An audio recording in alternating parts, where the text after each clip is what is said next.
কি কি জানি হয়ে গেলাম, এই চরিত্র করে ফেলছে, আমি অভিনয়ের কি যে মাস্টার হয়ে গেলাম, মানে এগুলো আমাকে আসলে অস্বস্তি দেয়। আমার মনে হয় যে আমার আশেপাশে মানুষরা একটা এরকম অ্যাটমসফিয়ার তৈরি করে, বা এটা ভালো লাগে না যে তা না, ভালো লাগে, কিন্তু আবার মাঝে মাঝে আমি চাই না যে আমার মাথায় কোনোভাবে এই চাপটা ঢুকে যাক বা আমি এটা দ্বারা ইনফ্লুয়েন্সড হই। হাওয়ার বিশাল সাফল্য কি তোমাকে উড়িয়ে দিয়েছিল নাকি অনেক গ্রাউন্ডেড করেছিল, কোনটা? আমি জানি না, এটা অন্যরা বলতে পারবে, আমি কিভাবে বলতে পারবো।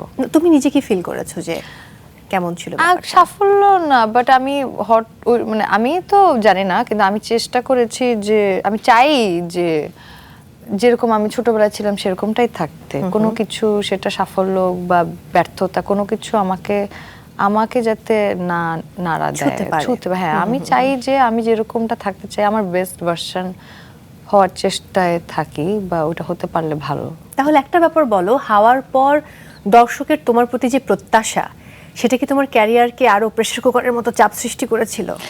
না, হয় কি, মানে আমি এত কানে নেই না, মানে ভালো খারাপ কোনোটাই খুব মাথায় নেওয়ার চেষ্টা করি না, কারণ আমি জানি যে কোনো কিছুই মানে পার্মানেন্ট না। হ্যাঁ, সাফল্য বা ভালো সময়টাও যেমন এটা টেম্পোরারি, আবার খারাপ সময়টাও টেম্পোরারি। সো আমি নিজের একটা বিশ্বাসে থাকার চেষ্টা করি। তবে হ্যাঁ, আশেপাশে মানুষ এতই, যেমন এখন তোমরা বলো যে খুব মানে কি কি জানি হয়ে গেলাম, এই চরিত্র করে ফেলছে, আমি অভিনয়ের কি যে মাস্টার হয়ে গেলাম, মানে এগুলো আমাকে আসলে অস্বস্তি দেয়। আমার মনে হয় যে আমার আশেপাশে মানুষরা একটা এরকম অ্যাটমসফিয়ার তৈরি করে, বা এটা ভালো লাগে না যে তা না, ভালো লাগে, কিন্তু আবার মাঝে মাঝে আমি চাই না যে আমার মাথায় কোনোভাবে এই চাপটা ঢুকে যাক বা আমি এটা দ্বারা ইনফ্লুয়েন্সড হই। একদম একদম।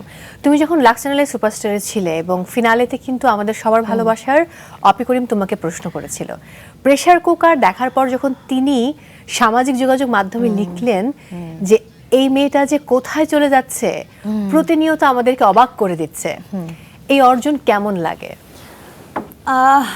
হ্যাঁ, মানে এটা আমার জন্য খুবই আনন্দের যে আমি আমার প্রথম অ্যাক্টর হিসেবে, আমি যে থাকে না যে আমি কি আসলে আমি অ্যাক্টর হতে চাইতাম। আমার মনে আছে আমি লাক্সে যখন অ্যাক্টিং রাউন্ড, আমি তখন আমি খুব এক্সাইটেড ছিলাম ওইটার জন্য, কারণ এটা হচ্ছে আমার পছন্দের সেগমেন্ট। আচ্ছা, ওকে। এবং তখন ওইখানে অয়ময় এবং আজ রবিবার 6 জন পার্টিসিপেটকে তিনটা করে ক্যারেক্টার দেওয়া হলো, এবং আমার ভাগ্যে এমন একটা চরিত্র পড়লো, মদিনা চরিত্র অয়ময়, যেটা কেউ নিতে চাচ্ছিল না। সবাই হচ্ছে রাজা রানী, এসে অনেক বড় বড় ডায়লগ থাকবে, এবং ওইটা খুবই ছোট একটা লাইন, এবং ও দেখতেও খুব নন গ্ল্যামারাস, খুবই সাদামাটা এরকম। তখন তার বুঝি না ক্যারেক্টারের ম্যারিট বা কি, কিন্তু সবাই যেহেতু এটা রিজেক্ট করছিল, আমার কাছে মনে হয়েছিল যে এটা মনে হয় ভালো না। তারপর আমার খুব তারপর ওইটা আমাকেই দেওয়া হলো, আমার ভাগ্যেই পড়লো।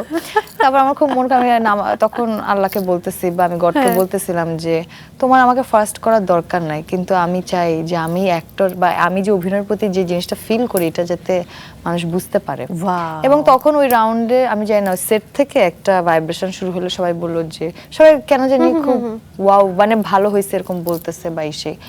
এবং জাজমেন্টও ওই রাউন্ডে খুবই, মানে যারা আমাকে তখন আসাদুজ্জামান নূর ছিলেন, তাহসান ছিলেন, এবং আমাদের সুবর্ণ আপা ছিলেন, এবং অপি করিম আপু ছিল, তো তারা যেভাবে তখন আমাকে ওইটার জাজমেন্ট করছে, মানে আমার সাথে অ্যাক্টিং করতে চাই, ওই ছোট মেয়ের আমি, ওইটা আমার কাছে একদম, তখন আমি একটা বুস্ট পাইছি যে okay, I am on right track. মনে হয় আমি যেটা ভিশন বা আমার যে স্বপ্ন, ওইটা মনে ঠিক আছে।